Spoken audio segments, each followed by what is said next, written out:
All right, man.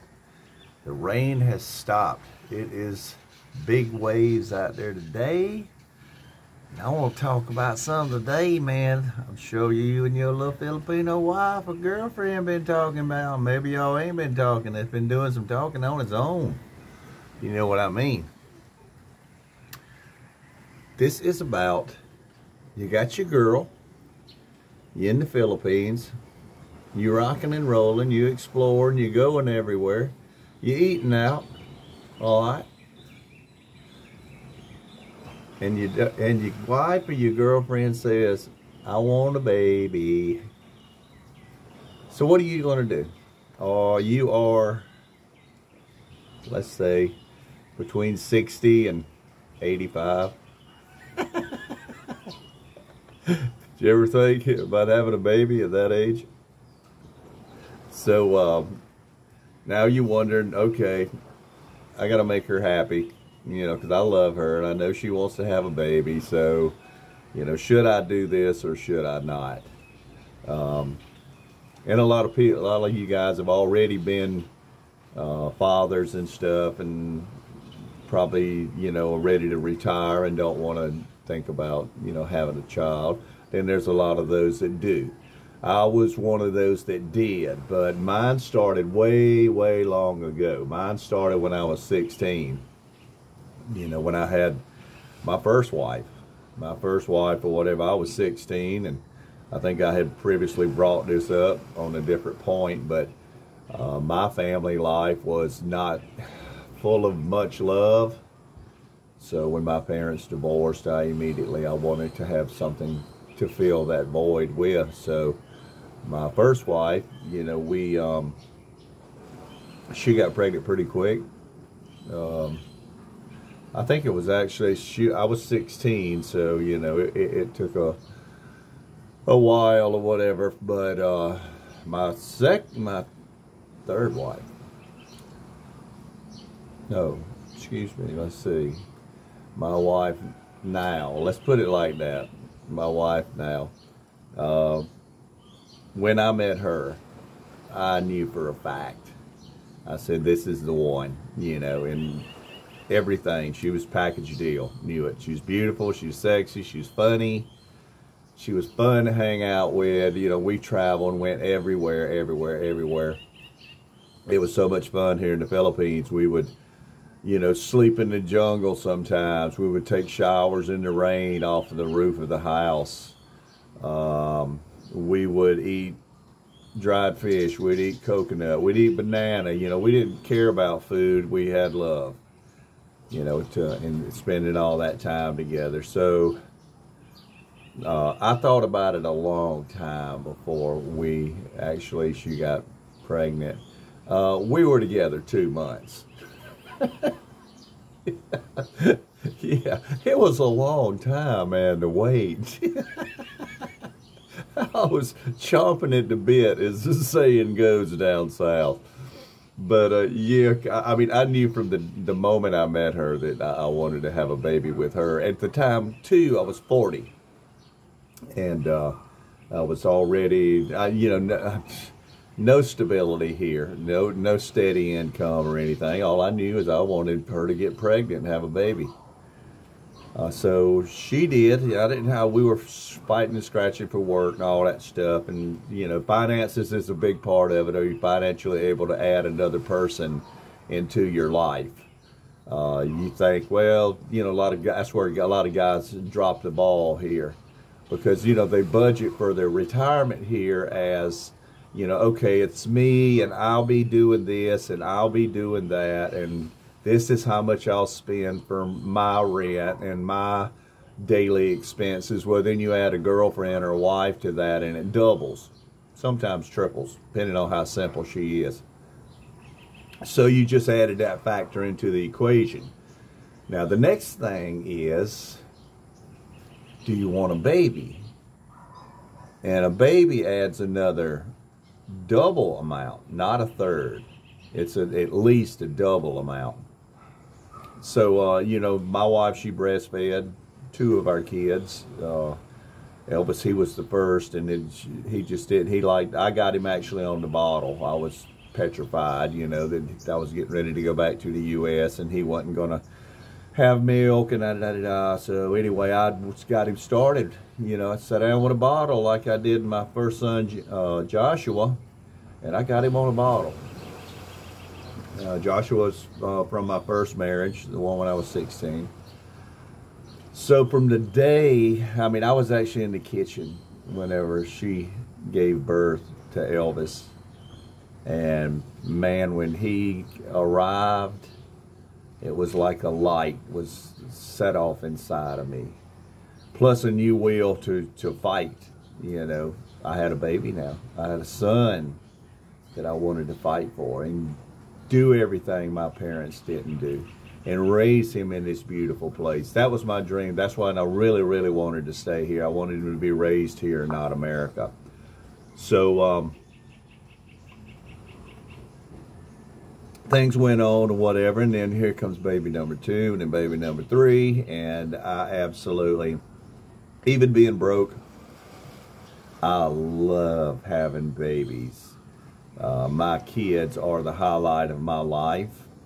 You know, it gave me a reason to fight. It gave me a reason to bleed. And it gave me a reason to cry. It gave me a reason to smile. You know, just watching them as kids play and come up with this goofy shit all the time. You know, I'm like, where in the world did that come from? You know, it's always a bundle of surprises, you know, with a kid. Of course, we sacrificed all our, we probably did all of our roaming around and stuff. We did a little bit, you know, where we could, dragging. I mean, we would actually have 3 kids on the motorcycle because that's all we had back then. But we still got to go and we still had fun and we still had our family. This was our tribe. So for me or whatever, you know, that was everything. I couldn't cut that loose at any point. Never thought about it. Never thought about walking away from my family and my kids in any instance or whatever. So, but when you get older now, okay, so now I'm 60, so I'm done. But you guys, you got to think about that. You know, or am I too old to have a kid? Number one is, you know, all you guys know, you and your girl have got to be solid. You got to be on the same page. You got to be able to weather the storm. You got to know that you're financially able to do it. My hardest part of the kids was being on the other side of the world, having to work, because it blew my whole plan up. It was no more just me and her, and we can make it and live on love. You know, now it's 3 babies and food, and half the time they didn't wear diapers. They don't usually do here in the Philippines. They run around naked, you know, so. But it was just a constant making sure they were comfortable and everything else. So, yeah, it was back and two, back and two, back and two. So it messed up my whole Philippine plan in a way. But I didn't care. You know, so anyway, I wound up getting them back to the U.S. and everything worked out. You know, I realized that my original plan was better. I should have raised him here. You know, because it seems like they missed a lot of those years that now I see that I think they really would have preferred here. So, you know, what I thought was doing good, I mean, they got back and they got to experience America, and they, you know, but they told me they felt like they never really fit in.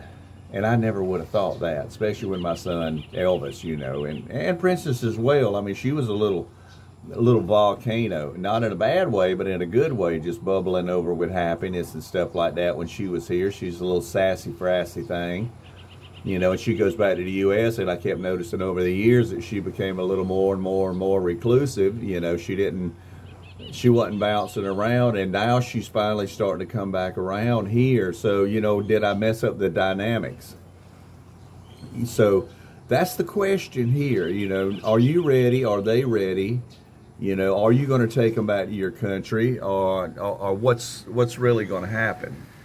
You know, if you, number one, you and her be solid. Number 2, be financially stable. And number 3, I would recommend trying to raise them here, man. You know, I mean, you can educate them In the really nice schools here, you know, private colleges and stuff like that, you can do that, you know. That's an expense. But they can also go abroad. But I mean, look at my two sons right now. Jammer started diving at 12 years old.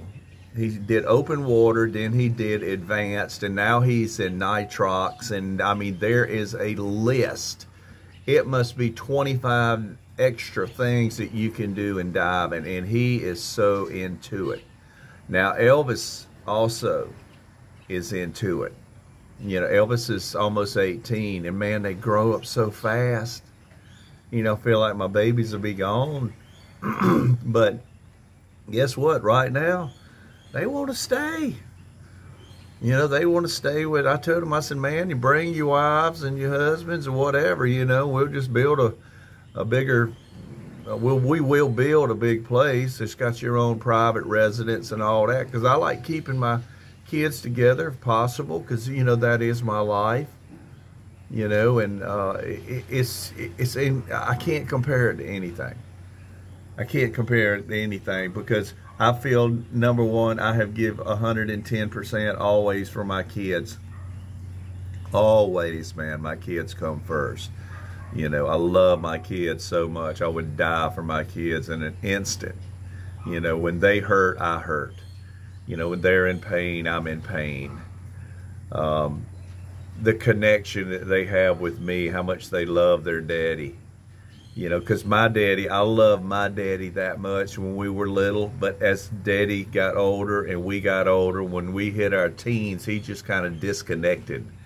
You know, it's like they didn't really want us anymore. And that's the other part of having a kid that I want to talk about real briefly here, is that you make sure you and her are solid. You know, you and your wife are solid. It ain't none of this we gonna break up. Because I'm going to tell you, the kids is the one that'll suffer. They're the ones that'll be damaged. They're the ones that then will create a dysfunctional family, because they don't have a roadmap, you know, of how their parents, you know, fought to stay together. My wife's mother and father were together for, well, actually, I think they just did their 50th anniversary. You know, they've been poor most of their life here in Philippines or whatever, and I think they have 7 kids. A lot of, you know, there's some people here that have 11 kids. You know, so kids are a big part of the dynamics that go on here. So when she asks you, you know, I want to have a kid, I want to have a kid, and you find out whether she's ready, number one, you know, because Filipino women love babies. I'm going to tell you that, dude. You will laugh and see so much joy at how much she damn loves and plays with the baby and carries the baby. And I mean, it is so much more than my mother or other mothers that I've seen. And I ain't insulting no other country and no other women and all that, because there's some out there that do the same thing. But the overall majority of American women absolutely do not do for the babies that Filipino women do. And that's a big thing. So, you know, people talk about passport bros and all that. It ain't just about a younger woman. You know, it's about a good mother for their kids. You know, they want them sleeping in the bed, you know, with you and your husband. That's another factor, you know, that you're going to have to consider. You know, your baby stays in the bed with you usually till at least two years old, sometimes longer. When I went to the U.S., with Elvis and Princess was 4 and Elvis was 6, and they wanted to sleep in the bed with Daddy every night. You know, so I'm in the middle, I'm caught in the middle, you know, they are flipping and a flopping like a fish, and I said, okay, all right, we got to get some bunk beds. So, you know, things started moving away from, you know, the closeness that Filipino families have here. You know, I've seen 40-year-old women that come back and visit, and they'll crawl up in the bed with their mama and take a nap.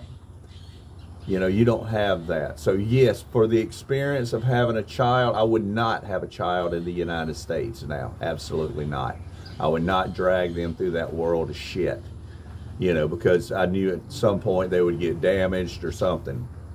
But here, absolutely, if you're married to a Filipino, you got a Filipino girlfriend, and you are physically able, you know, to handle that. But if not, if you can't do it and you don't want to, sit down, talk to your Filipino about it. You know, it's best to talk to them in the beginning and let them know we can't do a baby. You know, it's just too much here at the end of my life, and make that perfectly clear with her, because most Filipinos, and not all, and love babies, and they would love to have a baby, and they would love to have a baby with you, even though you're 60 to 80 years old. You know, because it's nothing like foreign blood. You know, the mix of the Filipino babies over here with other countries is just beautiful, beautiful children. And they make beautiful, beautiful adults. Most of the TV shows and singers and stuff are half Filipino. So you do the math on the rest. You know, but for me, yeah, I mean, dude, I live through my kids. You know, as I get older, and you know, you'll always have somebody, a Filipino kid, that'll take care of you as you get older. You know, so that's something to consider. I know people who've never had children. My brother and his wife never had children, and they are, I think my older brother is 61 now. You know, and I often wonder whether he regrets not having any kids in his life. I have another friend in Arizona, Nick Green. He has one son, and his whole life has been built around his son. You know, so you open yourself up, you know, and it ain't just you raise them till they're 18. They're with you for life. You know, it's when they get 20, 25, you know, and then they call daddy, and this daddy, I need to talk to you, you know, and I always talk about kids. I try and tell them, baby, you know, I did this, you know, I did it the wrong way, and sometimes I did it the right way, and, you know, that's the way life is, and keep yourself grounded. I mean, I love to talk. Hell, I'm from the South, and my grandma, Mima, she did the same thing to me. She sat down, she talked to me, and she said, son, be a simple kind of man. You know, son, you know, don't get your heart broke, son, you know, and we all need that. So that's a part of it. If you got time for the kid as well. So for all you guys out there, I hope this kind of gave you a little clarification. You know, when your Filipino wife or girlfriend says, I want the baby. And some people, when they decide not to, so they just buy our dog. So there it is. You take it for what it's worth, whatever you want to do with it, man, go find a really nice dog. You know, sometimes that's the cure for the mix, you know, but sometimes, you know, man, them babies is awful fun. You know, especially raising a child here on the beach. I got a guy right up the beach here, Lizardo and his wife. They have, let's see, 3 kids, I believe it is, 4 kids. And they're, you know, they don't have a lot of money and stuff. They hustle and work and stuff, you know, on the ocean. They hustle with the ocean. They fish and they spear fish and they make spear guns and they work on boats and, you know, a little bit of everything to keep their family going. But man, these kids are growing up in the sand, son. These kids are growing up on the water. You know, and daddy goes out there in the morning, and mama goes out there in the morning. Guess what? Them little ones is right there with you, man. And there ain't no greater feeling in the world.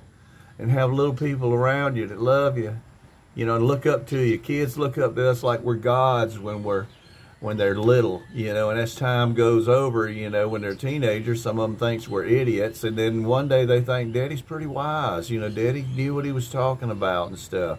I mean, we're in the teenage years now, and my kids definitely don't think I'm an idiot. I mean, they poke fun at me because I'm getting older and shit like that, but, you know, that's just kids.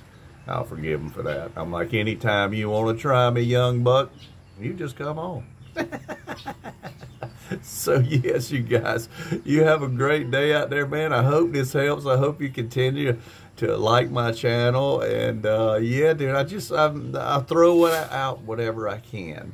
You know, some days it's information, some days it's fun, some days it's just me running my mouth. You know, so it's just for all you guys out there. You have an outstanding day. Right on, right on, right on.